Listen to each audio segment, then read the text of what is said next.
Coach, it seems like you're set on a starting five. What have you seen from those five guys that have taken them over the top and why they've started and played so much the last couple of weeks? Yeah, just consistency, executing their assignment. And it's not just on Saturdays, but every day in practice. They've practiced a lot better last few weeks, so we just got to continue to build on that. We've had some good games, but they've been good. They haven't been great. I mean, there's still a lot of little things up there that we can get a lot better at. So, every day for us is just about trying to do all the little things right. Because obviously, as you get to better teams and better players, the little things become big things. How big of a loss is Gino, and who do you see as that second-team right guard right there? Yeah, big loss. Gino's leadership, his knowledge of the game, his experience, the great attitude he brings every day. But he's still bringing the attitude and the knowledge and experience. He's out here with us. He's helping young guys get better. And, but it just, more than anything, I'm really upset for him. It's a loss for us too, but I'm really upset for him. He's worked so hard to get to this point to where he's playing and he's contributing, and I know that's really important to him. And you just hate to see that happen to a guy with his great attitude and that's worked so hard to get to where he's at. So we just got to get it fixed and go from there. Where's Emmanuel taking a step the past couple weeks? Yeah, gotten better, straining more, playing more consistent, playing through the whistle with better effort, and obviously getting more consistent in his technique and things. And so, just again, it's all kind of it's the little unseen things, but again, as we go along and we're getting deeper into conference play against good opponents, all those little things, they get bigger and bigger. With those two guards that came in, the transfers, it seemed like their experience previously was on the flip side of where they're playing here. What went into landing them on the left side and right side when they got here?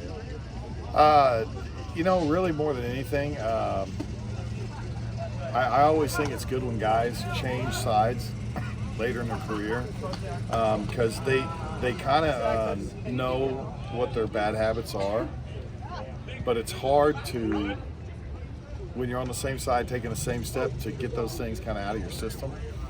And I think for both those guys, flipping sides was a positive for them because it let them kind of develop new habits. And so more than anything, that was probably it.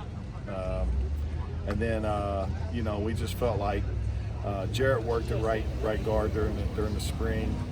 Some of it was the injury he was coming off of with the ankle, and why we put him on the right side. And then Manuel, really, I just wanted to change some habits of his. What's up with Alani going forward? I know obviously you got some experience early in the season. Pretty young guy still. Is there a thought to trying to retain his red shirt, or is he close enough to that top group that you I think expect Alani's got to be ready to play. I think if we have any injuries there, we obviously have some different options possibly with Murphy at tackle and Jonah inside, which you saw a little last year.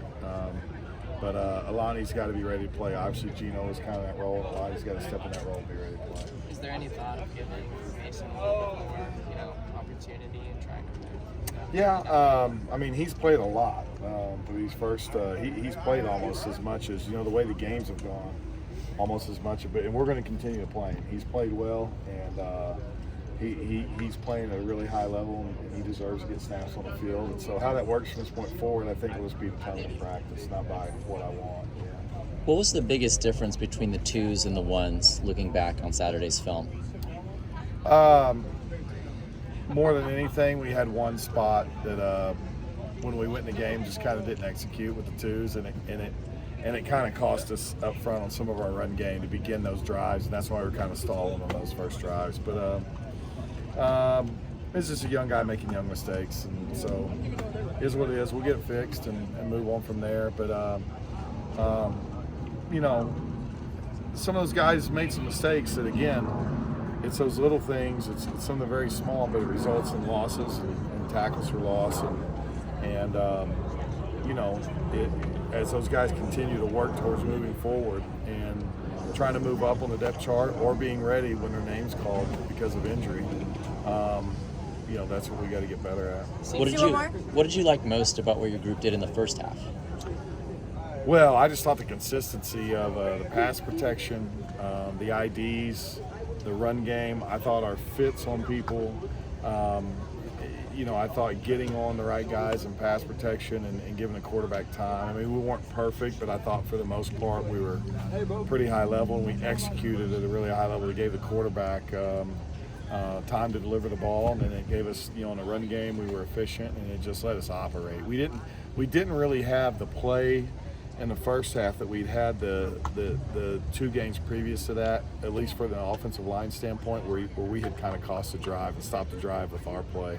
And so you kind of saw what happened. When we're not stopping drives with our play, our skill guys are pretty good. So, I thought that first half, Coach Riley said at halftime, was probably that's a little glimpse of what we can be when all 3 phases are firing together: offense, defense, special teams.